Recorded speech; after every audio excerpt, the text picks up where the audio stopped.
आज हम class 8th के चैप्टर 2 को कवर करेंगे। इन चैप्टर की स्टार्टिंग में ही बता दूं, इस चैप्टर से आपके हिस्ट्री को लेकर कई डाउट क्लियर हो जाएंगे, क्योंकि इस पूरे चैप्टर में हमें बताया गया है कि अंग्रेज कैसे एक छोटी सी फैक्ट्री के उद्देश्य से यहाँ आते हैं और फिर अपना एक बड़ा साम्राज्य खड़ा कर लेते हैं और कैसे हमें गुलाम बनाकर वो खुद राज करते हैं। So without getting any further delay हम वीडियो को स्टार्ट करते हैं। एनसीईआरटी हिस्ट्री क्लास 8 के पार्ट 1 के चैप्टर 2 का नेम है व्यापार से साम्राज्य तक कंपनी की सत्ता स्थापित होती है। यानी जो ईस्ट इंडिया कंपनी है वो व्यापार के उद्देश्य से यहाँ आती है और अपना एक साम्राज्य बना लेती है। तो चलिए चैप्टर की स्टार्टिंग में दिया है, मुगल बादशाहों में औरंगजेब आखिरी शक्तिशाली बादशाह थे। अगर आपने हिस्ट्री पढ़ी हो तो उसमें आपने पढ़ा होगा कि सबसे अंतिम मुगल बादशाह कौन होता है, औरंगजेब। आगे लिखा है उन्होंने वर्तमान भारत के एक बहुत बड़े हिस्से पर नियंत्रण स्थापित कर लिया था। यानी जब मुगल बादशाह थे उन्होंने इतना बड़ा अपना साम्राज्य बना लिया था, तो ये लास्ट के जो औरंगजेब थे, अगर इनकी बात करें तो एक बड़े हिस्से पर इनका नियंत्रण था। 1707 में उनकी मृत्यु के बाद बहुत सारे मुगल सूबेदार और बड़े बड़े जमींदार अपनी ताकत दिखाने लगे। यानी आपको अगर पता होगा, जैसे कि एक कोई भी व्यक्ति है घर में, अगर उसका बेटा कोई काम का नहीं है या उसके बेटा नहीं है तो उसके मृत्यु के बाद उसका घर बार कौन संभालेगा, ठीक है। तो ऐसे ही यहाँ पर हुआ, जब औरंगजेब की मृत्यु हो जाती है 1707 में, तो उसके बाद जो सूबेदार होते हैं, जो बड़े बड़े जमींदार होते हैं, वो क्या है, अपनी ताकत बताने लगते हैं। उन्होंने अपनी क्षेत्रीय रियासतें कायम कर ली थी, यानी अलग अलग क्षेत्र पर वो कब्जा जमाने लगे।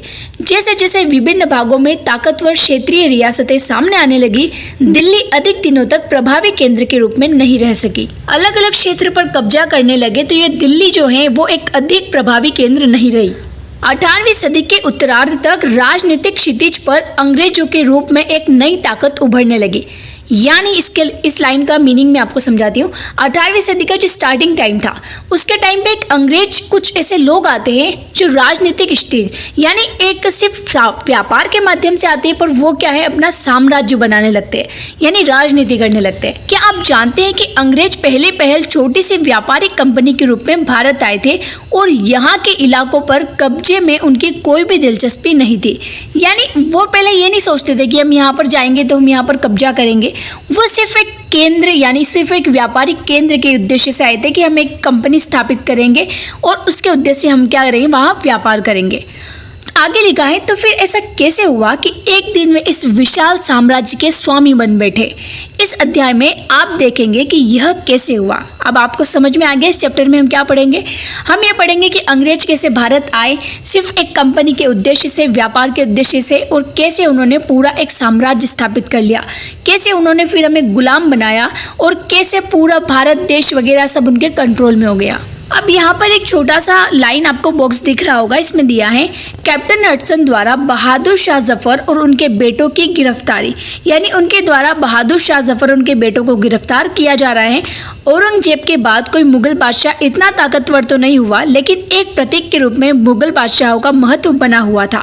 जब 1857 में ब्रिटिश शासन के विरुद्ध भारी विद्रोह शुरू हो गया, यानी जब 1857 का टाइम था, जो ब्रिटिश शासन थे, यानी जो अंग्रेज थे, उनके खिलाफ भारतीयों ने क्या किया, जो विद्रोह शुरू किया, तो विद्रोहियों ने क्या किया, मुगल बादशाह बहादुर शाह जफर को ही अपना नेता मान लिया। जब विद्रोह कुचल दिया गया तो कंपनी ने बहादुर शाह जफर को देश छोड़ने के लिए मजबूर कर दिया और उनके दोनों बेटों को उनके ही सामने मार दिया। यहाँ तक समझ में आया? ट्रस्ट में ये चैप्टर हम इतना अच्छे से कवर करेंगे कि आपके सारे पॉइंट्स क्लियर हो जाएंगे। अब मैं इसे आपको बुक के थ्रू पढ़ा रही हूँ, ऐसा इसलिए क्योंकि पीडीएफ के थ्रू आप इसे ज़्यादा रिलेट नहीं कर पाएंगे, बुक के थ्रू आप इसे अच्छे से रिलेट कर पाएंगे, ऐसा मुझे लगता है। तो चलिए पेज टर्न करते हैं। यहाँ लिखा है पूर्व में ईस्ट इंडिया कंपनी का आना। अब शुरुआत होती है इस चैप्टर की। अब देखिए, ध्यान से पढ़ना। सन 1600 में ईस्ट इंडिया कंपनी ने इंग्लैंड की महारानी एलिजाबेथ प्रथम से चार्टर अर्थात इजाजतनामा हासिल कर लिया, जिससे कंपनी को पूरब से व्यापार करने का एकाधिकार मिल गया। फर्स्ट में ईस्ट इंडिया कंपनी कब आई? 1600 ईस्वी में। याद रखना, 1600 ईस्वी में क्या होता है, जिस टाइम इंग्लैंड की महारानी होती है एलिजाबेथ प्रथम, उनसे क्या करते हैं अंग्रेज, एक इजाजतनामा हासिल कर लेते हैं, यानी उसको चार्टर बोलते हैं। उसमें क्या होता है, वो पूरब से अब व्यापार कर सकते हैं, ठीक है, यानी उनको उसका अधिकार मिल गया। इस इजाजतनामे का मतलब यह था कि इंग्लैंड की कोई और व्यापारिक कंपनी इस इलाके में ईस्ट इंडिया कंपनी से होड़ नहीं कर सकती, यानी उनसे कोई टक्कर नहीं ले सकती। इस चार्टर के सहारे कंपनी समुद्र पार जाकर नए इलाकों को खंगाल सकती थी। इस इजाजतनामे में उन्होंने ये भी परमिशन ले ली कि हम समुद्र पार दूसरे देश में जाकर सस्ती कीमत पर कोई भी चीज़ खरीदेंगे और उसको यहाँ पर आकर उसे कॉस्टली बेच सकते हैं, यानी ज़्यादा दाम में बेच सकते हैं, ठीक है। तो एक बार वो पढ़ के बताती हूँ। इस चार्टर के सहारे कंपनी समुद्र पार जाकर नए इलाकों को खंगाल सकती थी, वहाँ से सस्ती कीमत पर चीज़ें खरीद कर उन्हें यूरोप में ऊंची कीमत पर बेच सकती थी। कंपनी को दूसरी अंग्रेज व्यापारिक कंपनियों से प्रतिस्पर्धा का कोई भय नहीं था, यानी उनके टक्कर में कोई है ही नहीं, तो उनको इस चीज़ का डर ही नहीं है। उस जमाने में वाणिज्यिक कंपनियां मोटे तौर पर प्रतिस्पर्धा से बचकर ही मुनाफा कमा सकती थी। वाणिज्यिक क्या होता है, यहाँ पर दे रखा है इसका मीनिंग। वाणिज्यिक एक ऐसा व्यावसायिक उद्यम जिसमें चीज़ों को सस्ती कीमत पर खरीद कर और ज़्यादा कीमत पर बेचकर, यानी मुख्य रूप से व्यापार के जरिए मुनाफा कमाया जाता है। यानी इसमें आपको कोई मेहनत नहीं करनी पड़ रही है। अगर आप किसी इंसान से कोई ऐसा सामान खरीद रहे हैं जिसकी कॉस्ट कम है और उसको ज़्यादा में बेच रहे हैं, तो जो भी मुनाफा होगा वो आपको मिलेगा। तो ठीक है, इसलिए उनको क्या है कि टक्कर का या ऐसा कोई भी प्रतिस्पर्धा का भय नहीं था। अगर कोई प्रतिस्पर्धी न हो तब भी वे सस्ती चीज़ें खरीद कर उन्हें ज़्यादा कीमत पर बेच सकती थी।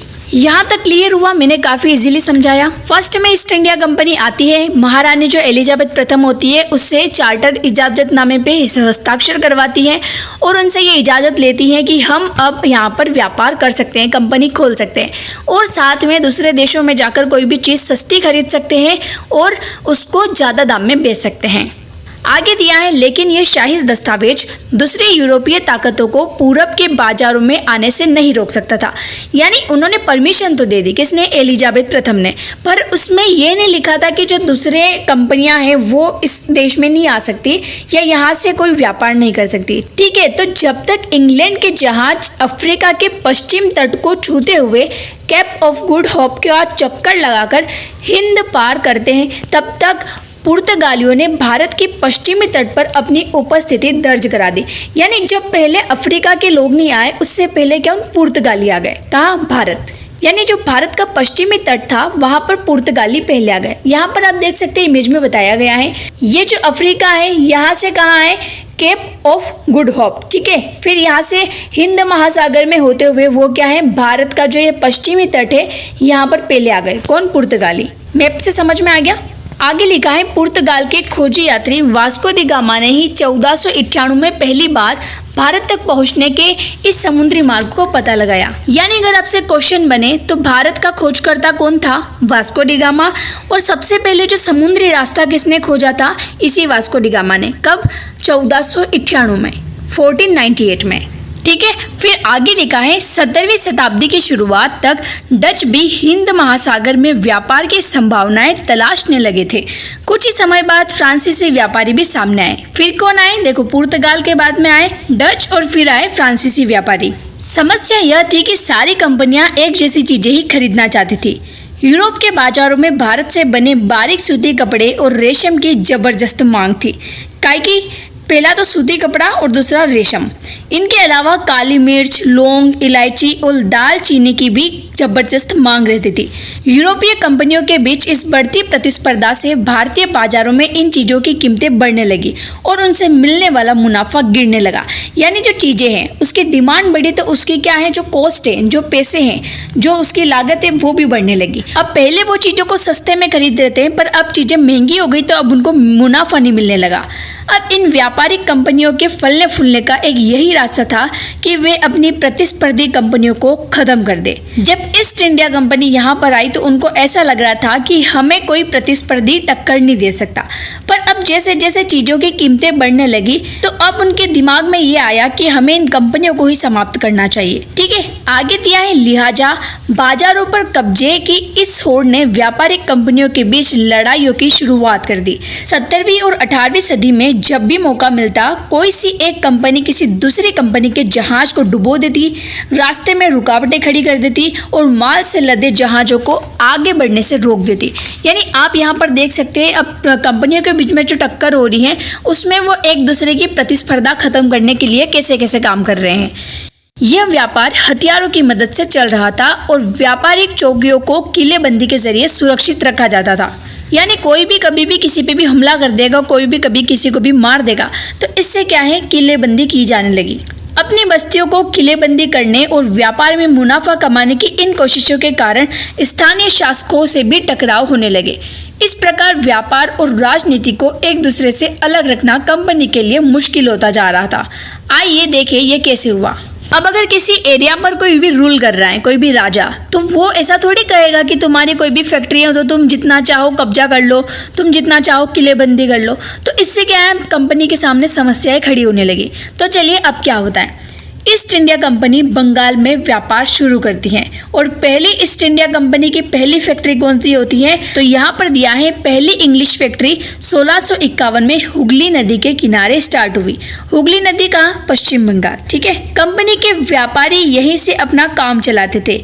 इन व्यापारियों को उस जमाने में फैक्टर कहा जाता था। देखिए पहली फैक्ट्री कहाँ, बंगाल में, यानी हुगली नदी कहाँ है, बंगाल में है। तो वहाँ से आपकी पहली फैक्ट्री स्टार्ट होती है और कंपनी ने यहीं से अपना व्यापार, अपना काम चलाया। इन व्यापारियों को उस जमाने में फैक्टर कहा जाता था, यानी जो भी व्यापारी थे उस टाइम उनको क्या कहा जाता था, फैक्टर। इस फैक्ट्री में वेयर हाउस था जहाँ निर्यात होने वाली चीज़ों को जमा किया जाता था।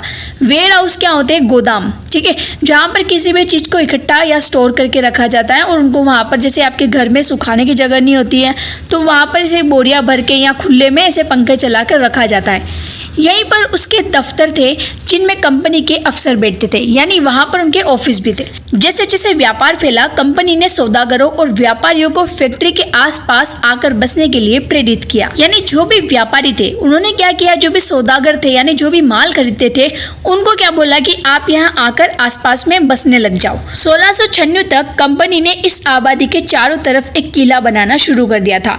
2 साल बाद उसने मुगल अफसरों को रिश्वत देकर 3 गांवों की जमीन भी खरीद ली। यानी जो कुछ मुगल अफसर थे उनसे क्या किया, रिश्वत दी और 3 गांव खरीद लिए। इनमें से एक गांव कलिकाता था जो बाद में कलकत्ता बन गया। अभी कोलकाता कितना बड़ा है, पर पहले ये एक गांव था जिसका नाम, पहले रियल नेम ये था कालिकाता और अब क्या बन गया, कलकत्ता। अब इसे कोलकाता कहा जाता है।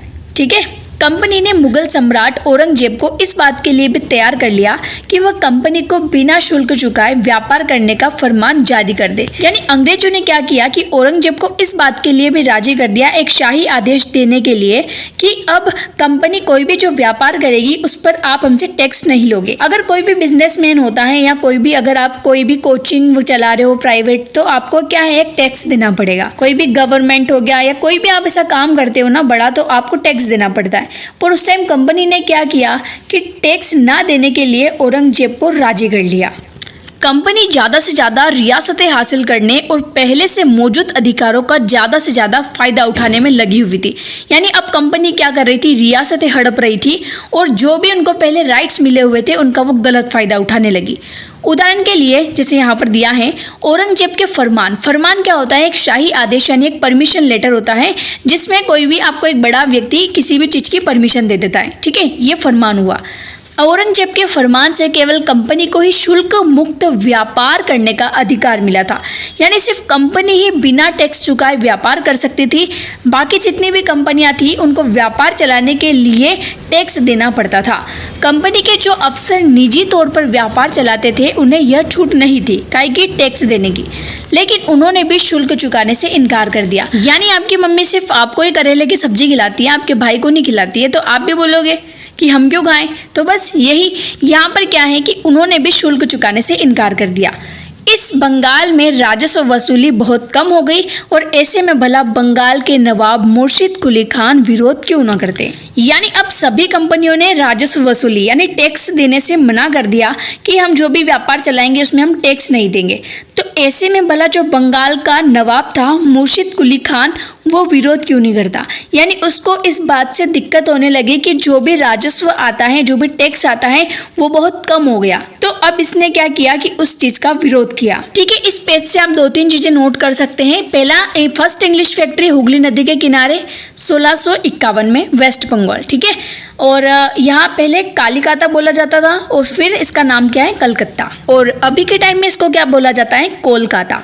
देखो, इस चैप्टर को ध्यान से समझ लेना ताकि आपको बाद में अंग्रेजों को लेकर, ब्रिटिश इंडिया कंपनी को लेकर काफ़ी सारे क्वेश्चन पूछे जाएंगे, तो उसमें आपको कहीं भी दिक्कत नहीं आएगी। ठीक है, हमने पेज टर्न किया है और यहाँ पर देखते हैं हम व्यापार से युद्ध तक, यानी व्यापार से वो लोग आए थे और युद्ध कैसे स्टार्ट होने लग गए।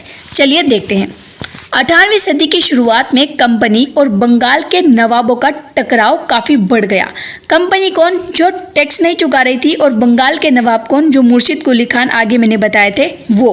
तो ये टकराव क्यों हो रहे थे, फिलहाल आपको रीज़न पता चल गया था कि जो राजस्व वसूली थी वो काफ़ी कम हो रही थी, तो इनके टकराव भी बढ़ने लगे।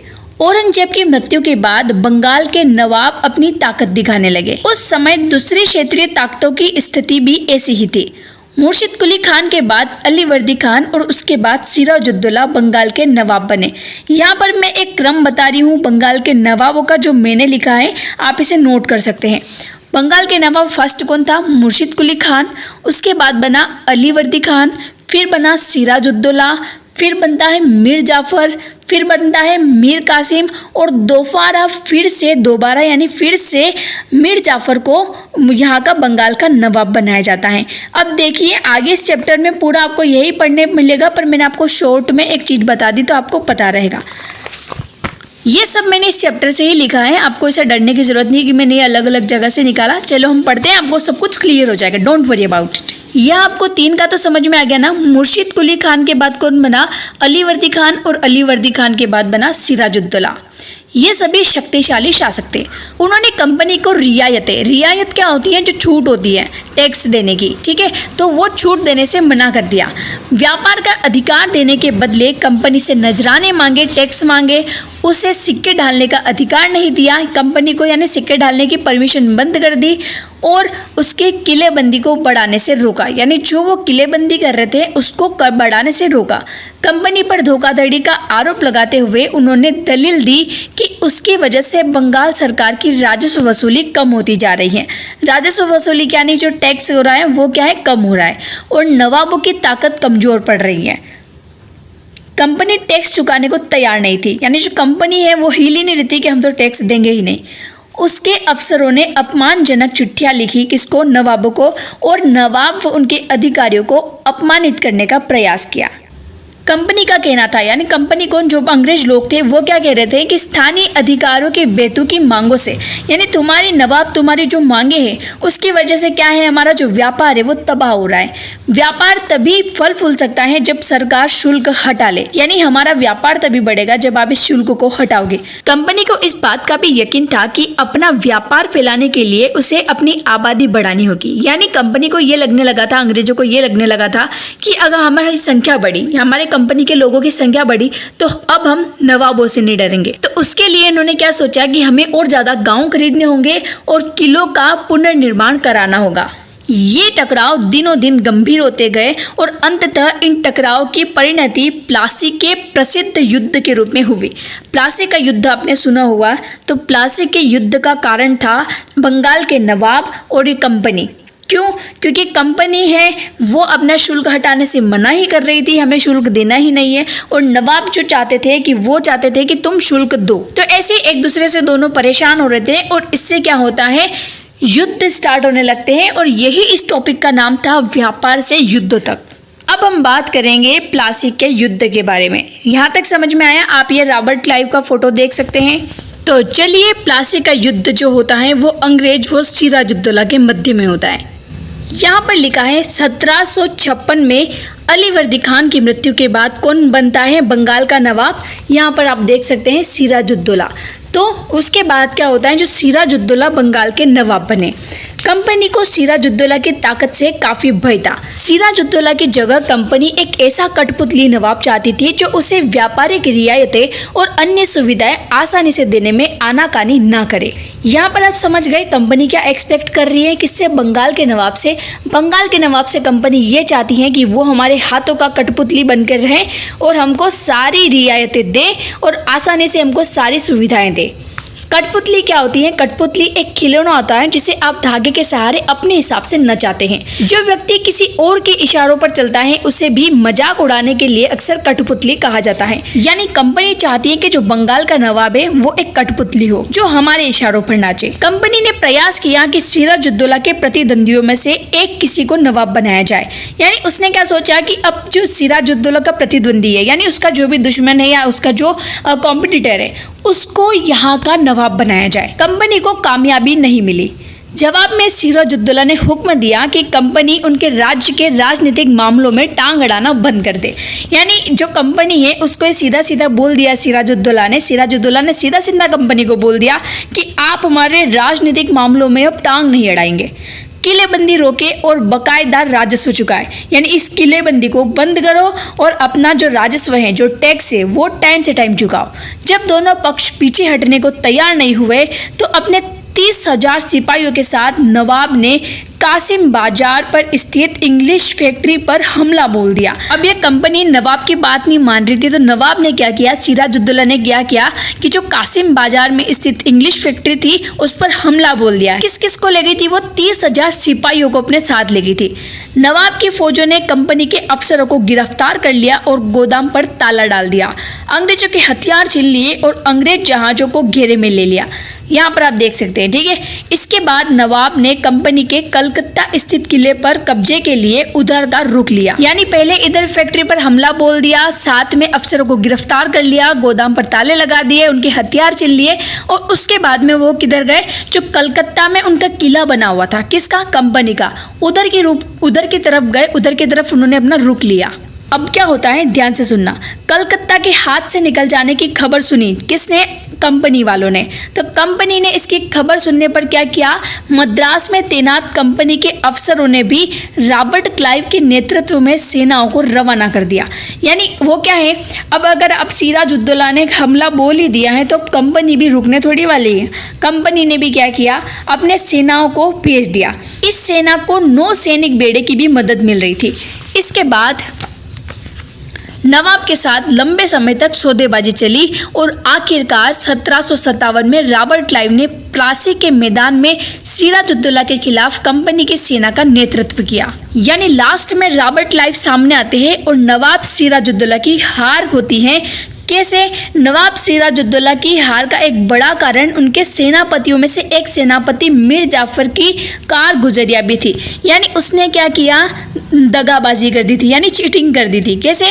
जो सिराजुद्दौला था ना, उसका एक सेनापति था, अच्छा मीर जाफर उसका नाम था, वो क्या है, वो कंपनी से मिल जाता है और कुछ सैनिक की टुकड़ी क्या होती है, वो इस कंपनी की तरफ चली जाती है। तो इससे क्या है, सिराजुद्दौला हार जाता है। यहाँ पर आप देख सकते हैं कि जो मीर जाफर की टुकड़ियां हैं वो इस सिराजुद्दौला का साथ नहीं देती हैं, इनके युद्ध में इसका हिस्सा नहीं बनती है और रॉबर्ट क्लाइव ने यह कहकर उसे अपने साथ मिला लिया कि सिराजुद्दौला को हटाकर मीर जाफर को नवाब बना दिया जाएगा। यानी कंपनी ने उसको पहले ही अपने फेवर में ले लिया था। क्या बोल के कि सिराजुद्दौला के मरने के बाद या उसको हटाने के बाद तेरे को यहाँ बंगाल का नवाब बना दिया जाएगा। इस लालच में उसने क्या किया, सिराजुद्दौला का साथ नहीं दिया और किसका साथ दिया, कंपनी का। अब आप समझ गए। तो यहाँ पर आप एक और चीज नोट कर सकते हैं, सिराजुद्दौला का सेनापति कौन था, मीर जाफर। और अब कौन बनता है बंगाल का नवाब, मीर जाफर।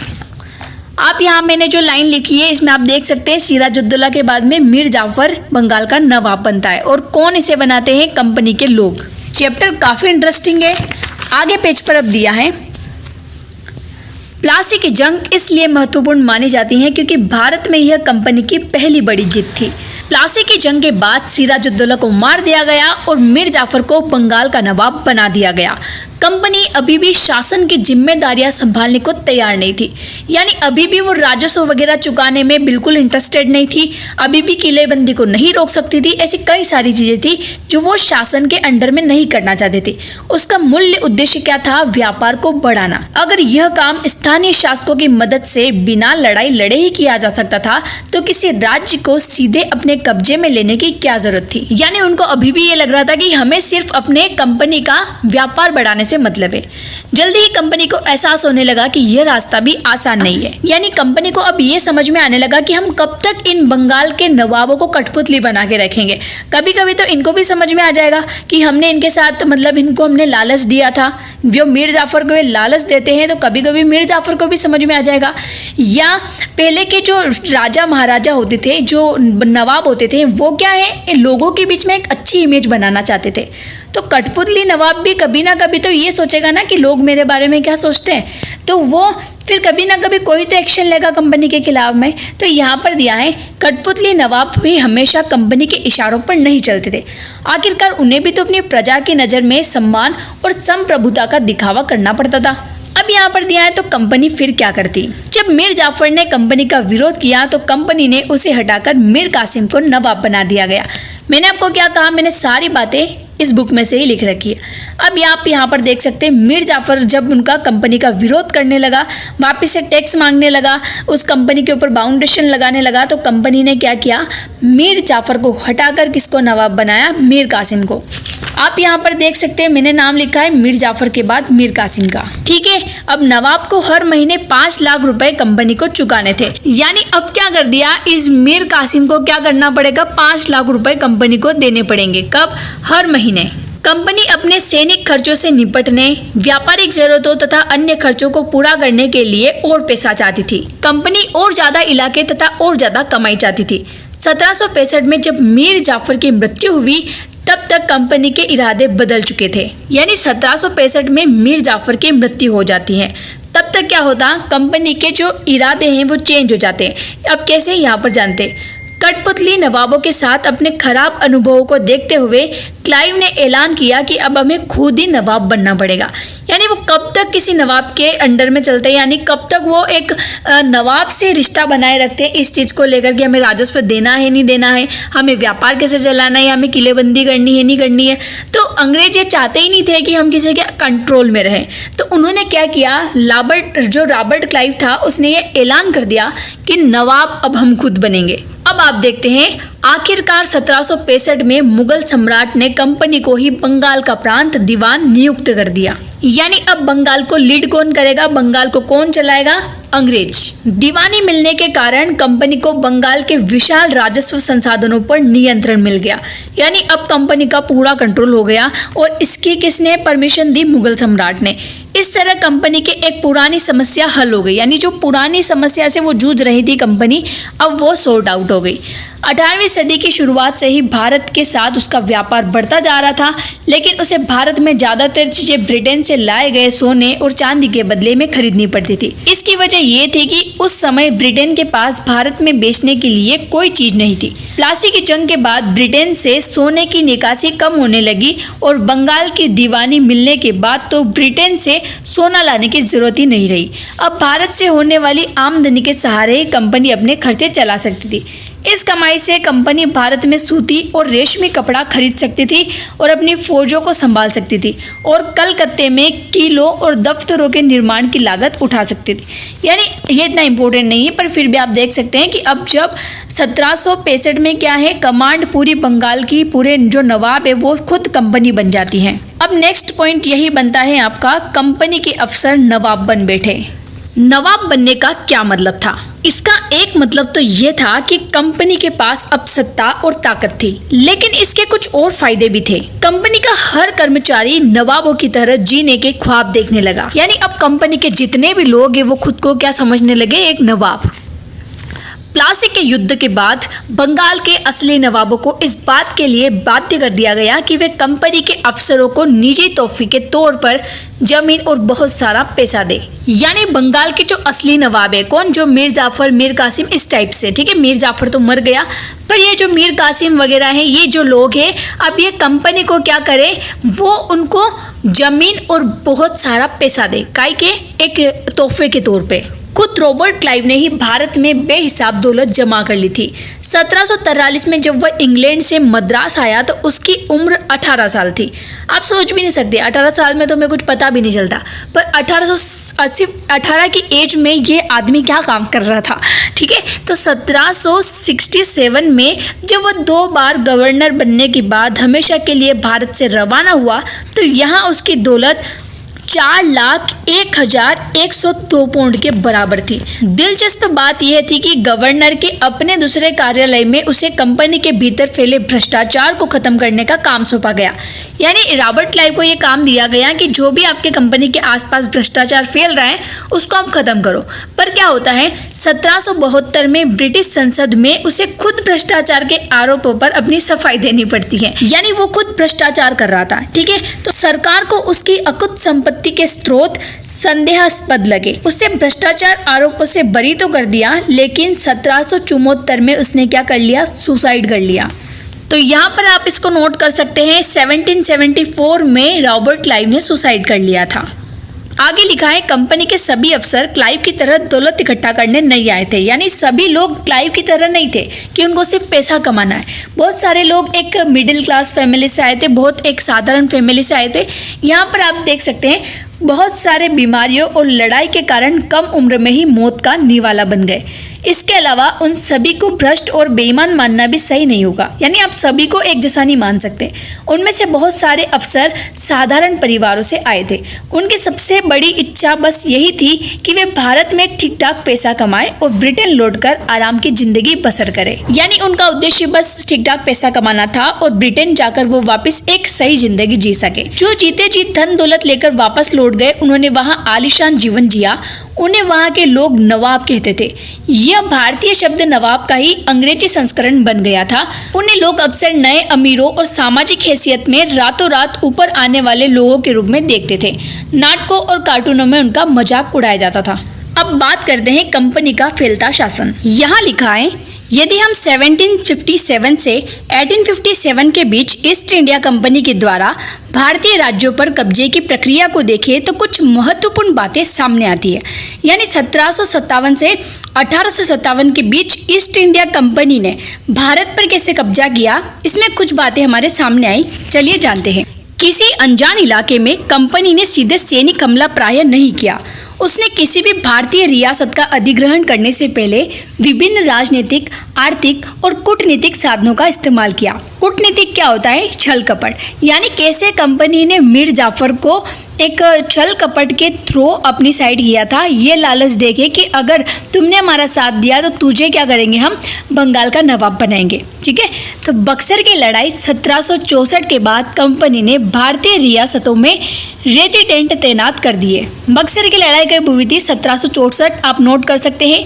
ये कंपनी के राजनीतिक या व्यावसायिक प्रतिनिधि होते थे। उनका काम कंपनी के हितों की रक्षा करना और उन्हें आगे बढ़ाना था। कौन? रेजिडेंट। ठीक है। रेजिडेंट के माध्यम से कंपनी के अधिकारी भारतीय राज्यों के भीतरी मामलों में भी दखल देने लगे थे। अगला राजा कौन होगा, किस पद पर किसको बिठाया जाएगा, इस तरह की चीज़ें भी कंपनी के अफसर ही तय करना चाहते थे। कई बार कंपनी ने रियासतों पर सहायक संधि भी थोप दी। जो रियासत इस बंदोबस्त को मान लेती थी उसे अपनी स्वतंत्र सेनाएं रखने का अधिकार नहीं रहता था। यानी ऐसी सहायक संधि होती थी, यानी युद्ध वगैरह होने के बाद ऐसी कुछ ट्रीटीज बोलते हैं इनको, ट्रीटी यानी संधि। ठीक है। कुछ ऐसी संधियाँ रखी जाती हैं जिसमें आपको माननी पड़ती है, शर्तें जिसको बोलते हैं। अगर आपने कुछ बोल दिया कि आप ऐसे स्वतंत्र सैनिक नहीं रख सकते हैं, तो इस तरीके से कुछ ऐसी शर्तें होती हैं जो माननी पड़ती है। उसे कंपनी की तरफ से सुरक्षा मिलती थी और सहायक सेना के रख रखाव के लिए वह कंपनी को पैसा देती थी।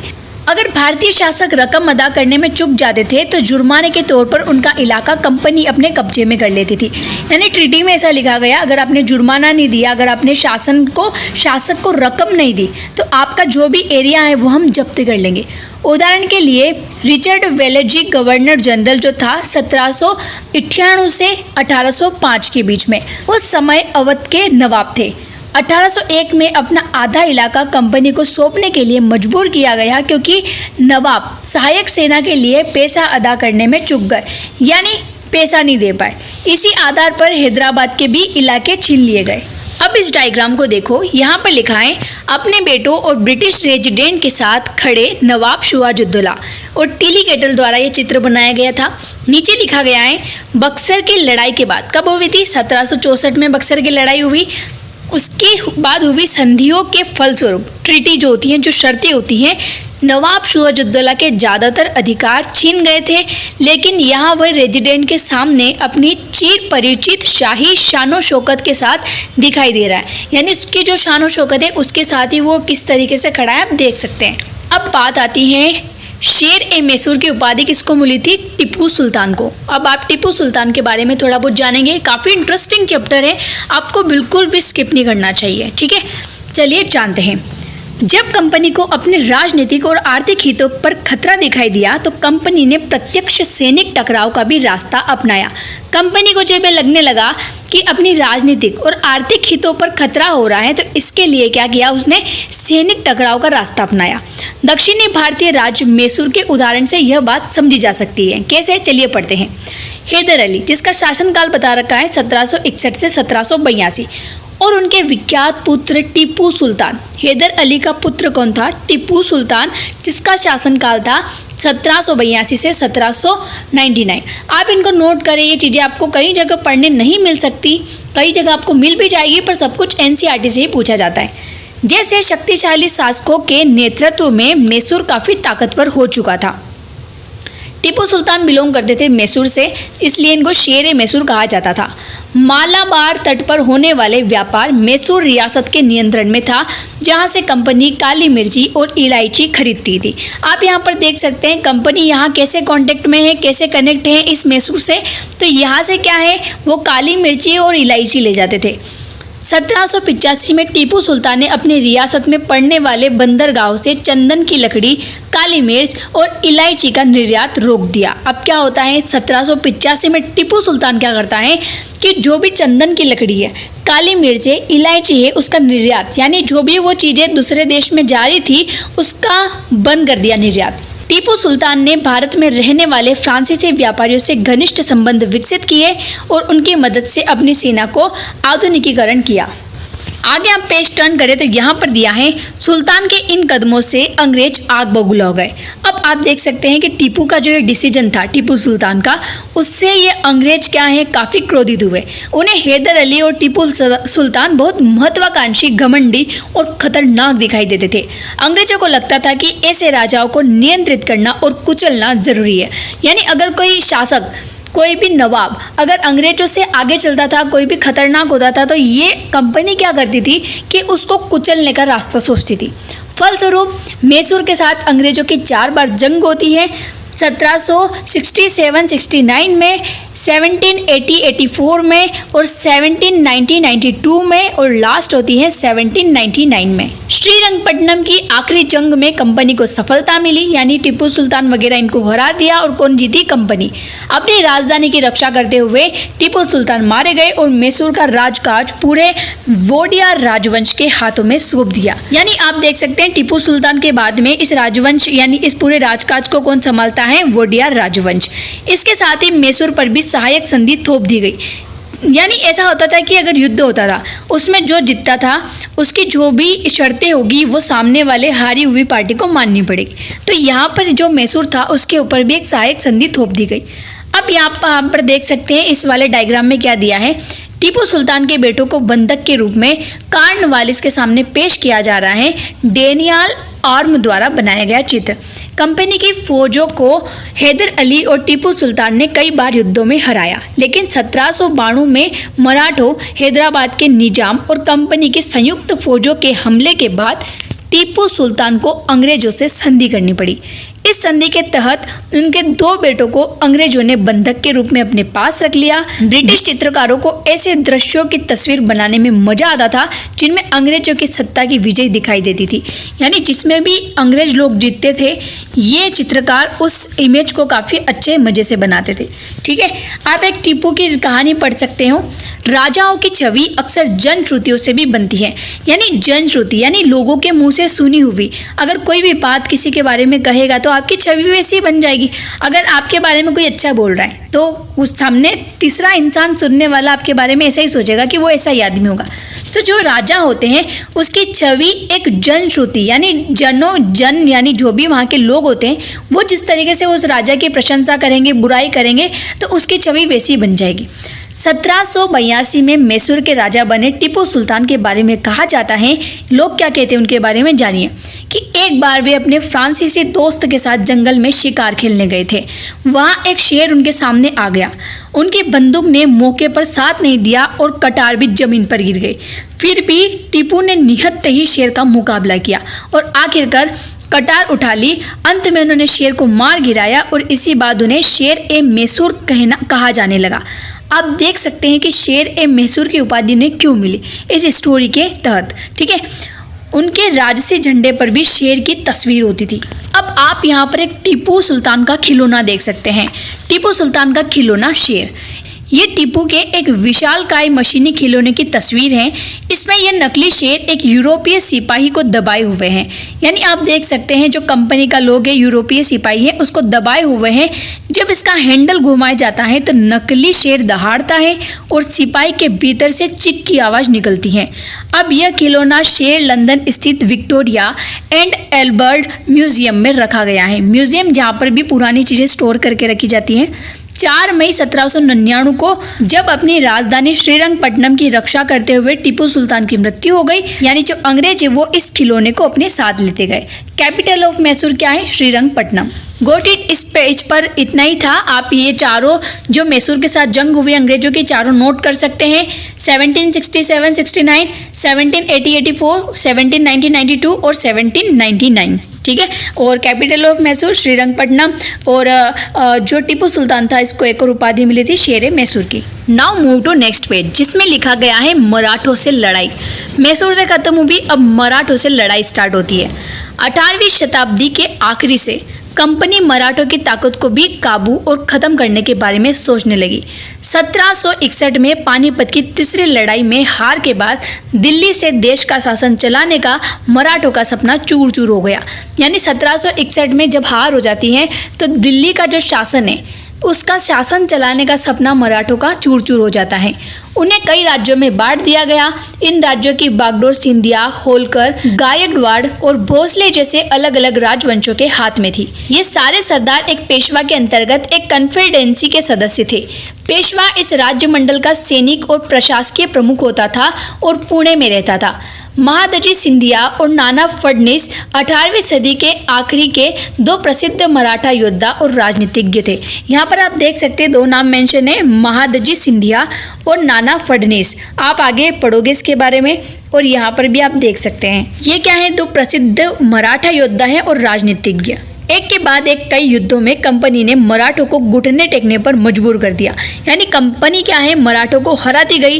पहला युद्ध 1782 में सालभाई संधि के साथ खत्म हुआ। आप यहाँ पर देख सकते हैं पहला युद्ध जो था मराठों के साथ में अंग्रेजों का 1782 में हुआ। और कौन सी संधि के साथ खत्म हुआ? सालभाई संधि। इन ट्रीटीज का नाम भी रखा जाता था। आपको ये चीज़ें पूछी जाती है कि तब कौन सी संधि हुई थी? जब मराठों और अंग्रेजों का पहला युद्ध हुआ तब कौन सी संधि हुई? तो आप यहाँ पर ये चीज़ें नोट कर सकते हैं। कौन सी संधि थी? वो सालभाई संधि, जिसमें कोई पक्ष नहीं जीत पाया। दूसरा अंग्रेज मराठा युद्ध कई मोर्चों पर लड़ा गया। इसका नतीजा ये हुआ कि उड़ीसा और यमुना के स्थित आगरा व दिल्ली सहित कई भूभाग अंग्रेजों के कब्जे में आ गए। अंततः 1817-19 के तीसरे अंग्रेज मराठा युद्ध में मराठों की ताकत को पूरी तरह कुचल दिया गया। पेशवा को पुणे से हटाकर कानपुर के पास बिठूर में पेंशन पर भेज दिया गया। अब विंध्य के दक्षिण में स्थित पूरे भूभाग पर कंपनी का नियंत्रण हो चुका था। अब यहाँ पर आप देख सकते हैं युद्ध कब कब हुए। पहला युद्ध हुआ मराठा के साथ में 1782, फिर हुआ 1803-05 और फिर हुआ 1817-19। लास्ट में जो है वो अंग्रेजों से क्या हुआ? मराठा हार जाते हैं और फिर जो दक्षिण का पूरा भूभाग है उस पर कंपनी का नियंत्रण हो जाता है। तो इस चैप्टर में आपको यहाँ तक तो समझ में आया होगा कि कंपनी कैसे एक छोटी सी कंपनी खोलने की इजाज़त लेती है एलिजाबेथ प्रथम से। फिर बाद में क्या करती हैं, ये जो नवाब होते हैं इनसे वो परेशान हो जाती है, राजस्व चुकाने से मना करती हैं। अगर वो नवाब बोलेगा कि तुमको राजस्व देना है तो वो क्या करती थी कि उसको हटाने का सोचती थी। अब उसको हटाया, फिर क्या है, एक टाइम पर वो परेशान हो गई, फिर भी मीर कासिम को बनाया, मीर जाफ़र को बनाया, उससे भी परेशान हो गई। तो फिर उन्होंने क्या ऐलान किया कि अब हम खुद नवाब बनेंगे। वो खुद नवाब बन गए। उसके बाद में सारी चीज़ें सॉर्ट होने लग गई, फिर वो नियंत्रण स्थापित करने लग गए, फिर वो लड़ाइयाँ करने लग गए, युद्ध स्टार्ट होने लग गए, फिर उनके शासन फैलने लग गए। अब आप आगे आगे और देखोगे कि वो फिर लोगों को गुलाम कैसे बनाएंगे। अब यहाँ पर नेक्स्ट पॉइंट है सर्वोच्चता का दावा। यहाँ लिखा है, उपरोक्त विवरण से स्पष्ट होता है कि 19वीं सदी की शुरुआत से कंपनी क्षेत्रीय विस्तार की आक्रामक नीति पर चल रही थी। यानी मैंने आपको बताया कि कैसे कंपनी अब अपने क्षेत्र का विस्तार करने लगी। लॉर्ड हेस्टिंग, जिसका शासनकाल यहाँ पर बता रखा है, गवर्नर जनरल की पोस्ट पर थे, वो 1813 से 1823 तक के नेतृत्व में सर्वोच्चता की एक नई नीति शुरू की गई। कंपनी का दावा था कि उसकी सत्ता सर्वोच्च है, इसलिए वह विभिन्न भारतीय राज्यों से ऊपर है। इस अपने हितों की रक्षा के लिए वो भारतीय रियासतों का अधिग्रहण करने या उनको अधिग्रहण की धमकी देने का अधिकार अपने पास मानती है। यानी वो ऐसा सोचने लगे कि हमारे पास ये सारे राइट्स है। ये सोच बाद में भी अंग्रेजों की नीतियों में दिखाई देती रही, लेकिन यह प्रक्रिया बेरोक टोक नहीं चली। उदाहरण के लिए, जब अंग्रेजों ने कित्तूर के छोटे से राज्य को कब्जे में लेने का प्रयास किया तो रानी चेन्नम्मा ने हथियार उठा लिए और अंग्रेजों के खिलाफ आंदोलन छेड़ दिया। यहाँ पर आप देख सकते हैं कित्तूर की रानी चेन्नम्मा, जिनकी स्मृति में ये मूर्ति बनाई गई थी वहाँ पर। यहाँ पर 1824 में उन्हें गिरफ्तार किया गया और 1829 में जेल में उनकी मृत्यु हो गई। चेन्नम्मा के बाद कित्तूर स्थित संगोली के एक गरीब चौकीदार रायन्ना ने यह प्रतिरोध जारी रखा। चेन्नम्मा के बाद में कौन आया? चेन्नम्मा के बाद में रायन्ना। चौतरफा समर्थन और सहायता से उन्होंने बहुत सारे ब्रिटिश शिविरों और दस्तावेजों को नष्ट कर दिया था। आखिरकार उन्हें भी क्या करा? अंग्रेजों ने पकड़कर 1830 में फांसी पर लटका दिया। प्रतिरोध के ऐसे कई दूसरे उदाहरण आप इस किताब में आगे पढ़ेंगे। ये लॉर्ड हेस्टिंग की आप यहाँ पर इमेज देख सकते हैं, इनका गवर्नर जनरल की पोस्ट पर थे। अब आगे आपको दिया है 1830 के दशक के अंत में ईस्ट इंडिया कंपनी रूस के प्रभाव से बहुत डरी हुई थी। कंपनी को भय था कि कहीं रूस का प्रभाव पूरे एशिया में फैलकर उत्तर पश्चिम से भारत को भी अपने चपेट में ना ले ले। किससे डर रही थी वो? रूस से। इसी डर के चलते अंग्रेज अब उत्तर पश्चिमी भारत पर भी अपना नियंत्रण स्थापित करना चाहते थे। दक्षिण में तो उनका नियंत्रण था, अब वो कहाँ पर करेंगे? उत्तर पश्चिम में। ठीक है। 1838 से 1842 के बीच अफगानिस्तान के साथ एक लंबी लड़ाई लड़ी और वहां अप्रत्यक्ष कंपनी स्थापना यानी वहां पर कंपनी स्थापित कर दी। 1843 में सिंध भी कब्जे में आ गया। इसके बाद पंजाब की बारी थी। यह उत्तर यानी उत्तर का जो एरिया आपने नॉर्थ का, वहां की बात हो रही है। यह महाराजा रणजीत सिंह ने कंपनी की दाल नहीं गलने दी और 1839 में उनकी मृत्यु के बाद रियासत के साथ दो लंबी लड़ाइयाँ हुई और आखिरकार 1849 में अंग्रेजों ने पंजाब को भी अधिग्रहण कर लिया। अधिग्रहण यानी होता है कब्जे में कर लिया, यानी अपने क्षेत्र में उन्होंने इसको मिला लिया। अब आती है विलय नीति। विलय नीति कौन लेके आता है? डलहौजी। डलहौजी का नाम आप सुनोगे, लॉर्ड डलहौजी। चलिए इसको पढ़ते हैं। अधिग्रहण की आखिरी लहर 1848 से 1856 के बीच गवर्नर जनरल बने लॉर्ड डलहौजी के शासनकाल में चली। लॉर्ड डलहौजी ने एक नई नीति अपनाई जिसे विलय नीति का नाम दिया गया। अब आप यहाँ पर देखोगे, यह सिद्धांत इस तर्क पर आधारित था कि अगर किसी शासक की मृत्यु हो जाती है तो उसका कोई पुरुष वारिस नहीं है तो उसकी रियासत हड़प कर ली जाएगी, यानी कंपनी के भूभाग का हिस्सा बन जाएगी। अगर आपके दादाजी के पास, ठीक है, यानी आप सोच लो कि आपके पास अगर कोई बेटा या बेटी नहीं है या कोई बेटा नहीं है जो आगे उस राज्य को चला सके, तो वो क्या करेंगे? अंग्रेज आपकी मृत्यु के बाद में आपका जो भी घर है, आपका जो भी शासन है, आपका जो भी राज्य है, जो भी क्षेत्र है, वो सब वो हड़प लेंगे। तो इससे क्या है? ज़्यादा से ज़्यादा चीज़ें, ज़्यादा से ज़्यादा क्षेत्र उन्होंने हड़प लिया। इस सिद्धांत के आधार पर एक के बाद एक कई रियासतें सतारा, संबलपुर, उदयपुर, नागपुर और झांसी अंग्रेजों के हाथ में चली गई। आखिरकार 1856 में कंपनी ने अवध को भी अपने नियंत्रण में ले लिया। अब अवध भी इनके कंट्रोल में आ गया। इस बार अंग्रेजों ने एक नया तर्क दिया। उन्होंने कहा कि वे अवध की जनता को नवाब के कुशासन से आज़ाद कराने के लिए कर्तव्य से बंधे हुए हैं, इसलिए वे अवध पर कब्जा करने के लिए मजबूर हैं। यानी वो क्या कह रहे हैं कि जो नवाब कुशासन कर रहा है इस अवध के ऊपर, उससे क्या हम लोगों को छुटकारा दिलाएंगे और इस कर्तव्य से हम बंधे हुए हैं, इसलिए वो क्या करते हैं, इस अवध पर कब्जा कर लेते हैं। अपने प्रिय नवाब को जिस तरह से गद्दी से हटाया गया उसे देखकर लोगों में गुस्सा भड़क गया और अवध के लोग भी 1857 के महान विद्रोह में शामिल हो गए। अब आप देखेंगे कि अंग्रेज जो भी अत्याचार कर रहे हैं लोगों के ऊपर, ये किस तरीके से एक बड़ा महासंग्राम बनेगा 1857 का विद्रोह। अब आप देखोगे, ठीक है। यहाँ पर आप देख सकते हैं महाराजा रणजीत सिंह का दरबार है ये, और नीचे आप संबलपुर के वीर सुरेंद्र साय का चित्र है। Now move to next page. देखो मैं आपको बता देती हूँ। अब ये मैप आप देखो तीनों, इसमें आप देखोगे कि अंग्रेज का क्षेत्र कैसे फैला। ये येलो कलर का आप देख सकते हैं। आपने फर्स्ट में पढ़ा था कि उन्होंने पूरब से अपना व्यापार स्टार्ट किया था, कंपनी स्टार्ट की थी। और आप देखोगे बंगाल में पहली कंपनी बनी थी। बंगाल किधर है, पश्चिम बंगाल इधर है पूर्व की तरफ, ठीक है, ईस्ट। तो इस तरफ यहाँ पे सबसे पहले इनका शासन बना, फिर धीरे धीरे ये कहाँ है, साउथ की तरफ, दक्षिण की तरफ। तो पहले इस टाइम पे कब का भारत की बात हो रही है, 1797 की। अब फिर बात आती है, जैसे जैसे येलो वाला जो पार्ट है ये बढ़ रहा है, ये 1840 की दशा है, इतना इतना पार्ट अंग्रेजों के कब्जे में चला गया। फिर नीचे वाला जो मैप देखोगे इसमें 1857 तक आते आते आप देखोगे ऑलमोस्ट पार्ट पर अंग्रेजों ने अपना कब्जा जमा लिया। ये जितना भी येलो कलर का दिख रहा है ना, ये सब अंग्रेजों ने अपना कब्जा कर लिया। आप ऊपर की तरफ देखोगे पंजाब, ईस्ट में भी कर लिया, वेस्ट में भी कर लिया, साउथ में भी कर लिया, सब तरफ अंग्रेजों ने अपना कब्जा कर लिया और अपने क्षेत्र को इतना बढ़ा लिया। अब नेक्स्ट पॉइंट आता है आपका नए शासन की स्थापना। गवर्नर जनरल वारेन हेस्टिंग 1773 से 1785। कितनी चीज़ें इसमें नोट करने लायक है। अगर आप नोट करना चाहो तो इतने बेस्ट नोट्स बन सकते हैं ना आपके, आपको कहीं भी जाने की ज़रूरत नहीं पड़ेगी। उन बहुत सारे महत्वपूर्ण व्यक्तियों में से था जिन्होंने कंपनी की ताकत फैलाने में अहम भूमिका अदा की थी। वॉरेन हेस्टिंग के समय तक आते आते कंपनी ने केवल बंगाल बल्कि बम्बई और मद्रास में भी सत्ता हासिल कर चुकी। ब्रिटिश इलाके मोटे तौर पर प्रशासकीय इकाइयों में बटे हुए थे जिन्हें प्रेसिडेंसी कहा था।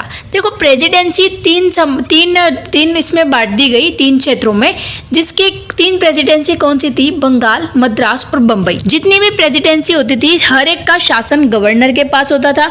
सबसे ऊपर गवर्नर जनरल होता था। वारेन हेस्टिंग ने कई प्रशासकीय सुधार किए। न्याय के क्षेत्र में उसके सुधार खास तौर से उल्लेखनीय है। यानी जो वारेन हेस्टिंग था उसने काफ़ी प्रशासकीय सुधार किए, यानी प्रशासन में सुधार लाए। 1772 से एक नई न्याय व्यवस्था स्थापित की गई। इस व्यवस्था में प्रावधान किया गया कि हर जिले में 2 अदालतें होगी। 2 अदालतें कौन सी, एक फौजदारी अदालत और दूसरा दीवानी अदालत। दीवानी अदालत के मुखिया यूरोपीय जिला कलेक्टर होते थे और मौलवी और हिंदू पंडित उनके लिए भारतीय कानूनों की व्याख्या करते थे। नोट कर लेना, इजीली लिखा है, मौलवी और हिंदू पंडित, ठीक है। वो इनके लिए क्या करते थे, कानूनी व्याख्या करते थे कि इनके लिए दीवानी अदालत के लिए। दूसरी क्या थी, फौजदारी अदालत, ठीक है। आगे दिया है फौजदारी अदालत अभी भी काजी और मुफ्ती के ही अंतर्गत थी, लेकिन वे भी कलेक्टर की निगरानी में काम करते थे। अब नीचे आपको दिया गया है वारेन हेस्टिंग पर मुकदमा, और ये चित्र किसके द्वारा बनाया गया, आरजी पोलोड द्वारा चित्र ये बनाया गया था 1789 में। जब वारेन हेस्टिंग 1785 में इंग्लैंड लौटा तो एडमंड बर्के ने उस पर बंगाल का शासन सही ढंग से न चलाने का आरोप जड़ दिया और इस आरोप के चलते हेस्टिंग पर ब्रिटिश संसद में महाभियोग का मुकदमा चलाया गया। देखो महामुकदमा चलाया गया और ये 7 साल तक चला। महाभियोग क्या होता है जान लो। जब इंग्लैंड के हाउस ऑफ कॉमन्स में किसी व्यक्ति के खिलाफ दुराचरण का आरोप लगाया जाता है, यानी दुराचरण यानी गलत व्यवहार का आरोप लगाया जाता है, तो हाउस ऑफ लॉर्ड में उस व्यक्ति के खिलाफ मुकदमा चलता है जिसे महाभियोग कहा जाता है। लॉर्ड्स यानी या जो संसद का सबसे ऊपरी सदन होता है वो, जैसे आपकी कोर्ट्स वगैरह होती हैं तो मेन जो सुप्रीम कोर्ट होती है ना, उस तरीके से। नेक्स्ट पेज पर दिया है, एक बड़ी समस्या यह थी कि ब्राह्मण पंडित धर्मशास्त्र की अलग अलग शाखाओं के हिसाब से स्थानीय कानूनों की अलग अलग व्याख्या कर देते थे। यानी उनके हिसाब से धर्मशास्त्र की अलग अलग शाखाएं होती थी और उसके हिसाब से उनकी एक्सप्लेनेशन भी अलग अलग होती थी। इस भिन्नता को खत्म करके समरूपता लाने के लिए 1775 में 11 पंडितों को भारतीय कानूनों का एक संकलन तैयार करने का काम सौंपा गया। N.B. हॉलहेड ने इस संकलन का अंग्रेजी में अनुवाद किया।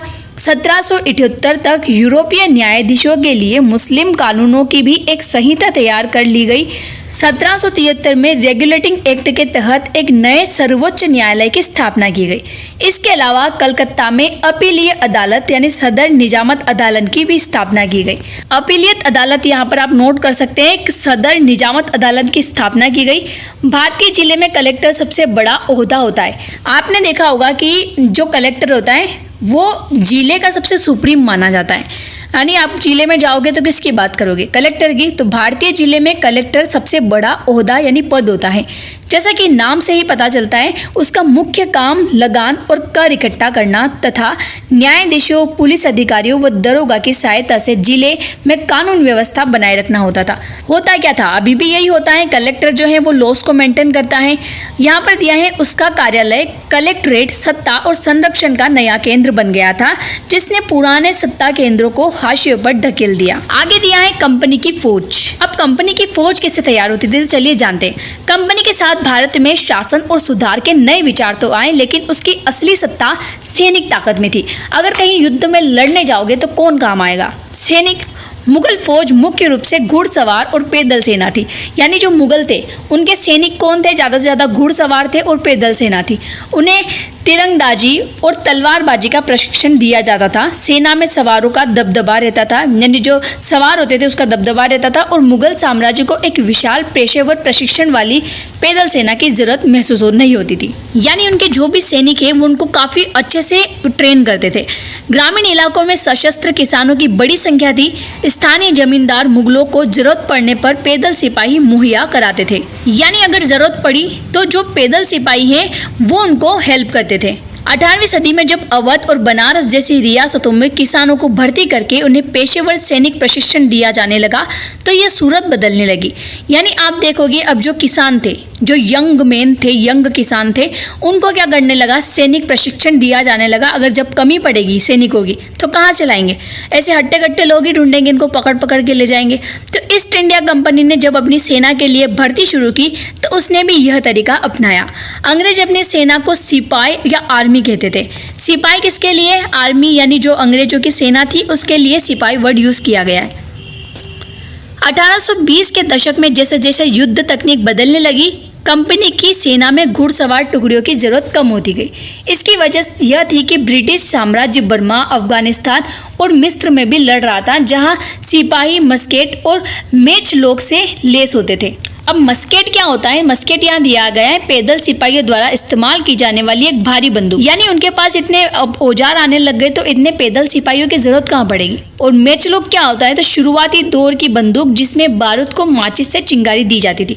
यानी इस तरीके से हथियार उनके पास आ गए थे। कंपनी की सेना के सिपाहियों को बदलती सैनिक आवश्यकताओं का ध्यान रखना पड़ता था और अब उसकी पैदल टुकड़ी ज्यादा महत्वपूर्ण होती जा रही थी। यानी आप अब देखेंगे जैसे जैसे डेवलपमेंट होगा उनकी सेना में, उनको अच्छे से ध्यान रखना पड़ेगा। उनको ये ध्यान रखना पड़ेगा कि सैनिक की आवश्यकता क्या है। 19वीं सदी की शुरुआत में अंग्रेज एक समरूप सैनिक संस्कृति विकसित करने लगे थे। सिपाहियों को यूरोपीय ढंग का प्रशिक्षण, अभ्यास और अनुशासन सिखाया जाने लगा। यानी अब उनको और अच्छे से प्रशिक्षण दिया जाने लगा। अब उनका जीवन पहले से भी ज्यादा नियंत्रित था। इस कोशिश में कभी कभी समस्याएं भी आ जाती थी, क्योंकि पेशेवर सिपाहियों की सेना खड़ा करने के चक्कर में अंग्रेज कई बार जाति और समुदायों की भावनाओं को नज़रअंदाज कर देते थे। भला लोग अपनी जाति और धार्मिक भावनाओं को इतनी आसानी से कैसे छोड़ सकते थे? क्या वे खुद को अपने समुदाय का सदस्य मानने के बजाय सिर्फ सिपाही मान सकते थे? यानी आप जानो, अगर एक बच्चा स्कूल में जाता है, अगर एक दूसरे धर्म से और एक दूसरी जाति से हैं, ऐसे अलग अलग जाति है, दूसरा धर्म है, तो वो ऐसा तो नहीं है ना कि स्कूल में सबको सेम शिक्षा मिल रही है, पर फिर भी उनके अंदर ये तो है ना कहीं कि मैं हिंदू हूँ, ये दूसरे रिलीजन का है। तो कहीं ना कहीं ये जो चेंजेस है ये उस टाइम भी नहीं थे। कहीं ना कहीं उनके मन में धर्म को लेकर, जाति को लेकर ये भेदभाव देखने को मिलते थे। ऐसा तो है नहीं कि स्कूल में आप जाओगे तो आप खुद को एक स्टूडेंट मानो, ऐसा नहीं होता। आप कहीं ना कहीं अपनी जाति को आगे लाओगे, या आपसे कोई निजी जाति का होगा तो उसको ऐसे देखोगे कि ये तो मेरे से लोअर कास्ट का है, तो बस वही बात आ जाती है। तो पहले भी ऐसा ही होता था। सिपाही क्या महसूस करते थे? अपने जीवन, अपनी पहचान यानी वे कौन है, इस बात के एहसास में जो बदलाव आ रहे थे उनको सिपाहियों ने किस तरह देखा। 1857 का विद्रोह हमें सिपाहियों की इस दुनिया की झलक दिखाता है और इस विद्रोह के बारे में आप अध्याय 5 में पढ़ेंगे। अब आप यहाँ पर देखेंगे कि जिस तरीके से लोगों को वो भर्ती कर रहे थे सैनिक में, उनके बीच में जाति भेदभाव तो था। तो इस तरीके से वो अंग्रेजों से कैसे परेशान होने लग गए। अंग्रेजों को तो सिर्फ सिपाही चाहिए थे, उनको कोई मतलब नहीं तुम्हारी जाति क्या है, तुम किस कैटेगरी से हो, क्या क्षेत्र से आए हो, उनको बस सिपाही चाहिए थे। पर वो सिपाही अपने जाति को लेकर फिर भी भेदभाव में थे। तो इससे उनके अंदर क्या है, एक विरोध की भावना पैदा हुई। किसको लेकर? अंग्रेजों को लेकर। तो अब क्या होता है, ये भी एक विद्रोह का कारण बनता है और वो भी क्या करते हैं, अंग्रेजों का फिर बाद में आगे जाकर विद्रोह करते हैं और इसके बारे में हम अध्याय 5 में पढ़ेंगे। आप यहाँ पर देख सकते हैं कंपनी के लिए काम करने वाला बंगाल का एक सवार एक अज्ञात भारतीय चित्रकार द्वारा बनाया गया चित्र 1780 का है। मराठों और मैसूर के साथ हुए युद्धों के बाद कंपनी को अपनी घुड़सवार टुकड़ियों को मजबूत करने की अहमियत समझ में आने लगी थी।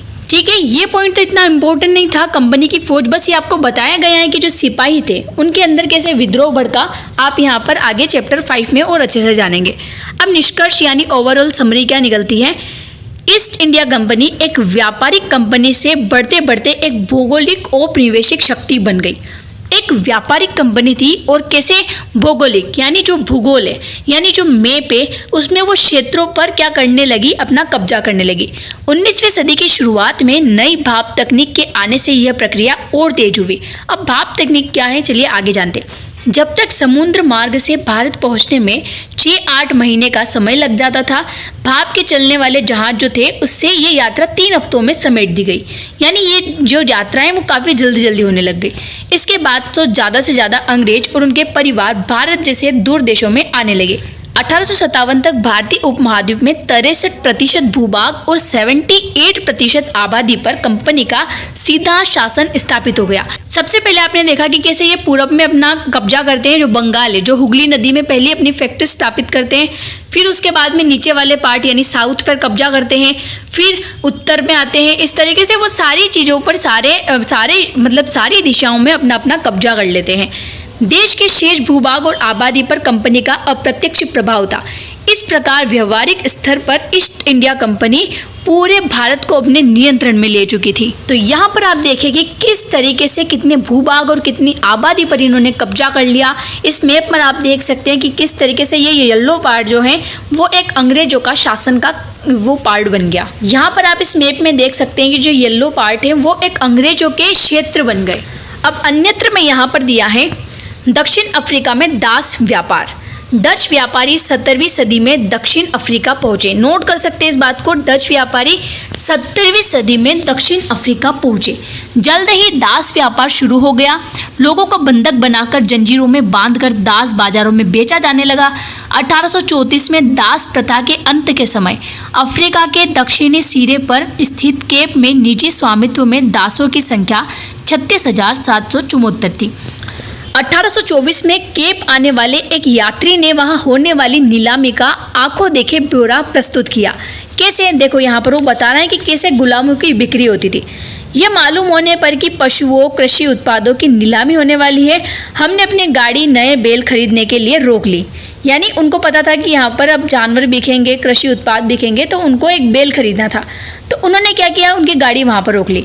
नीलामी के माल में एक स्त्री दास और उनके 3 बच्चे थे। यानी नीलामी में किसको बेचा जा रहा था, एक औरत और उसके 3 बच्चों को। किसानों ने पशुओं के समान ही उन्हें परखा, उन्हें अलग अलग खरीदारों को बेच दिया गया। माँ ने चिंता, वेदना और आंसू भरी आंखों से बच्चों की तरफ देखा। दुखी बच्चे व्याकुल माँ बाप से चिपक गए। ये दृश्य दिल को पिघलाने वाला था। इससे विपरीत मौजूद दर्शकों के चेहरे हंसते हुए और असंवेदनशील थे। यानी उनको कोई फर्क ही नहीं पड़ रहा था, वो उनको खरीदना था, उन्होंने खरीद लिया, बाकी उनको इससे कोई मतलब नहीं था कि वो बच्चा अपनी माँ से अलग हो रहा है।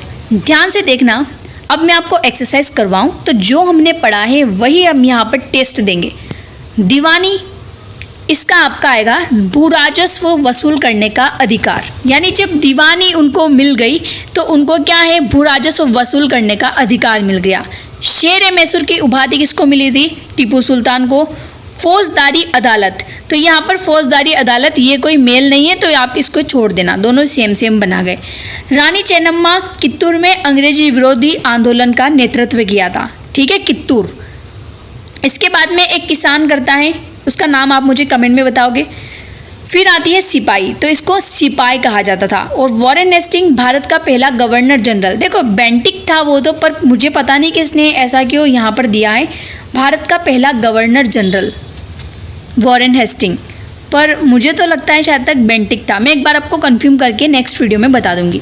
अब नेक्स्ट यहाँ पे हम फिलिंग द ब्लैंक्स करते हैं, यानी जो भी रिक्त स्थान है उनको भरते हैं। बंगाल पर अंग्रेजों की जीत रिक्त स्थान की जंग से शुरू हुई। पहली जंग कौन सी थी? प्लासी की, फिर बक्सर की, ठीक है, मराठों से भी की थी। फिर आता है सेकंड, हैदर अली और टीपू सुल्तान रिक्त स्थान के शासक थे, मैसूर के।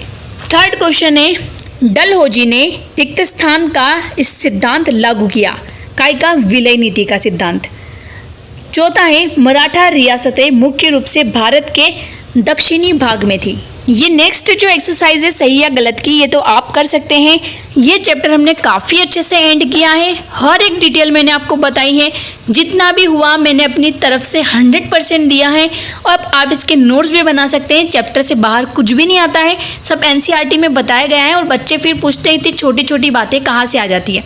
जो जो चीज़ें मैंने आपको बताई है पेज के अकॉर्डिंग, मैंने आपको ये भी बताया कि इस पेज पर ये पॉइंट्स इंपॉर्टेंट थे। अगर जिसने नोट किया होगा, जिसने नोट्स बनाए होंगे, उसके लिए ये चैप्टर एक काफ़ी अच्छे टूल के इस्तेमाल, मतलब टूल के जैसा इस्तेमाल होगा, ठीक है। तो चैप्टर हमने एंड कर लिया। अब चैप्टर थर्ड आपका है ग्रामीण क्षेत्र पर शासन चलाना, यानी कैसे अब शासन चलता है कंपनी का, ये भी हम जानेंगे नेक्स्ट चैप्टर में। तो कैसी लगी वीडियो आपको कमेंट में ज़रूर बताना। साथ में आप हमसे और भी सब्जेक्ट्स पढ़ सकते हैं, सब कुछ हमने कवर किया है। प्लेलिस्ट आपको जाकर चेक करनी है, आप जियोग्राफी पढ़ सकते हैं, हिस्ट्री की और भी क्लासेस कवर की हैं। और हम इसी तरीके से तैयारी करवाते हैं आपकी कि आप UPSC एग्ज़ाम के भी लिए प्रिपेयर कर सको और बाकी अदर एग्जाम्स के लिए भी। अगर आप इनके नोट्स भी लेना चाहते हैं तो हमने इसके नोट्स भी बना रखे हैं, सभी क्लासेस के, सभी सब्जेक्ट्स के, हर चैप्टर के। क्लास 6 से लेकर 12 तक आपको काफ़ी कम प्राइस में सभी नोट्स मिल जाएंगे। इस टेलीग्राम यूजर नेम पर आपको कांटेक्ट करना पड़ेगा, roxen4311, ठीक है, जिस पर आप कांटेक्ट करके नोट्स परचेस कर सकते हैं। तो कैसी लगी आपको वीडियो, फीडबैक जरूर दिया करो। आपकी जो भी क्वेरीज है, जो भी डिमांड्स है, वो कमेंट में जरूर लिखो, मैं सबकी कमेंट्स रीड करती हूँ। तो धन्यवाद, मिलते हैं स्टडीफाई में नई वीडियो के साथ। जय हिंद।